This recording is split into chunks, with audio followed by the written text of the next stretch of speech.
Well, hello. So today we're going to talk about the secrets of the secrets. Ooh, and we're going to just talk about the sharing of the wisdom and what has hindered the sharing of the wisdom and the sharing of the wisdom that empower that can really transform this world into a magical, amazing place.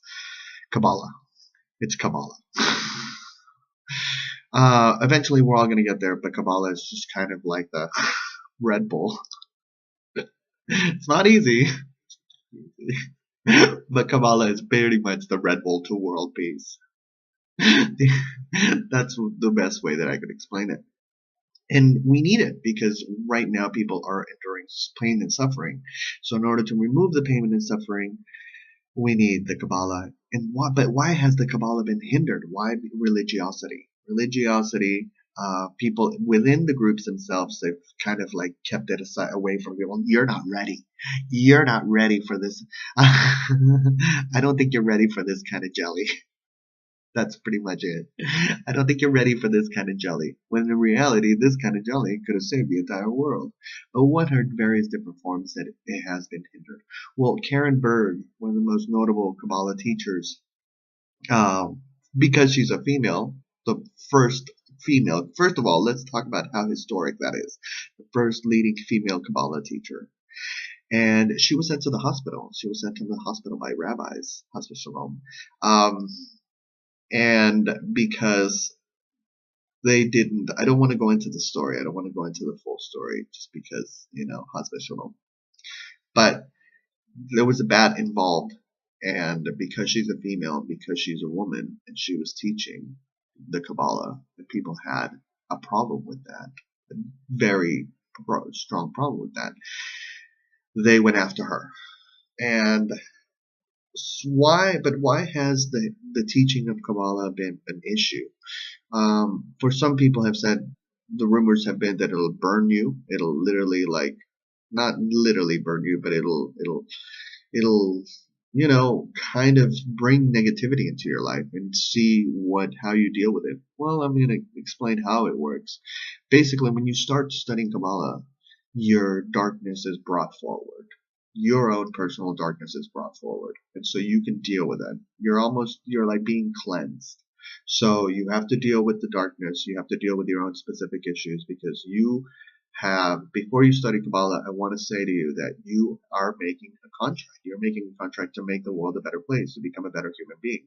So by making that contract, and certain parts of the soul understand the magnitude of that contract, because that means that you are now working for the light of the Creator, in a more defined way. In a defined way, you are going right to the root. You're going right to the Hebrew, and you're working for the light of the Creator, and you start seeing things happening. You start having the communication with the light of the Creator. You start freaking out because just what, and that's why Kabbalah students stay with Kabbalah, and they understand the magnitude of the power. So there's that.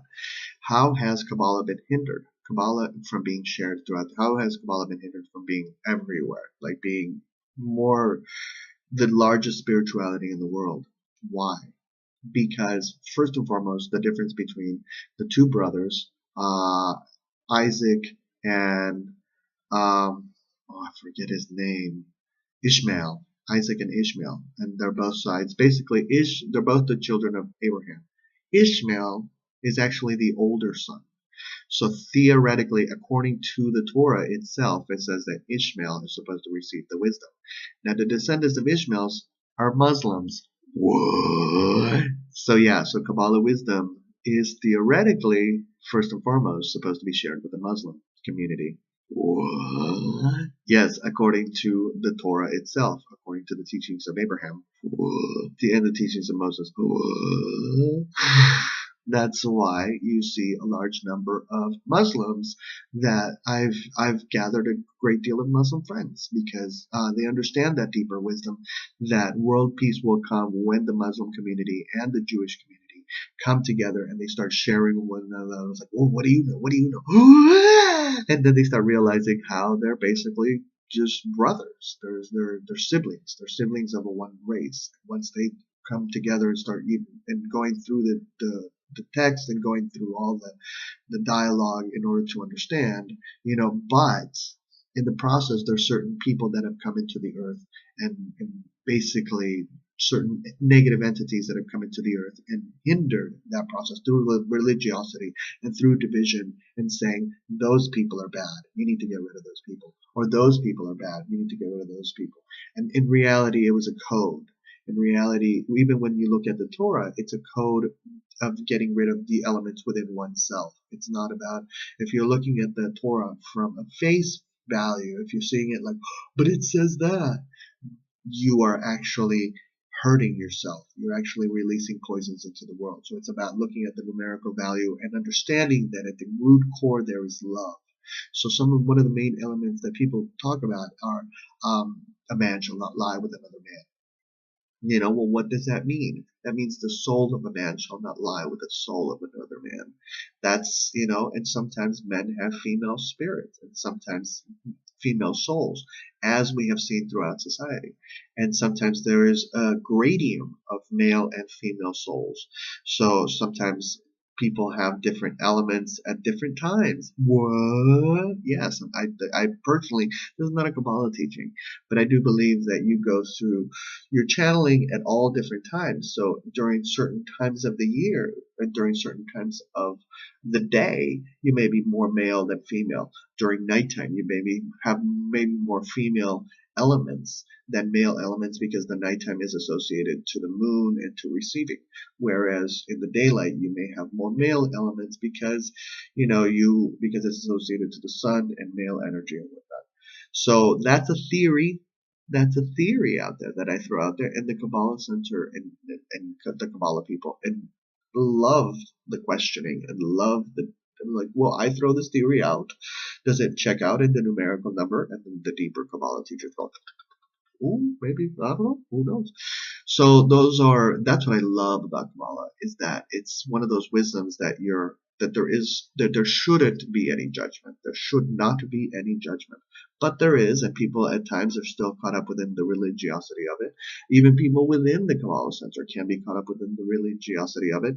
And so what ends up happening is it ends up creating division because people end up looking at other people and saying, ooh, look at you, you're dirty, or you're this, and I need to stay away from you. And so does that equate to love? Can you love someone by deliberately staying away from them? That's an interesting concept, right?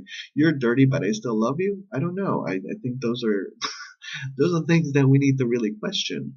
So especially when we're coming together, when we're bringing people together. But I do personally believe that within the past couple, the Kabbalah Center has made some dramatic transformations that have just really led to some amazing things that are happening. So those are a couple secrets that I kind of tapped into. Do you agree? Do you disagree with them?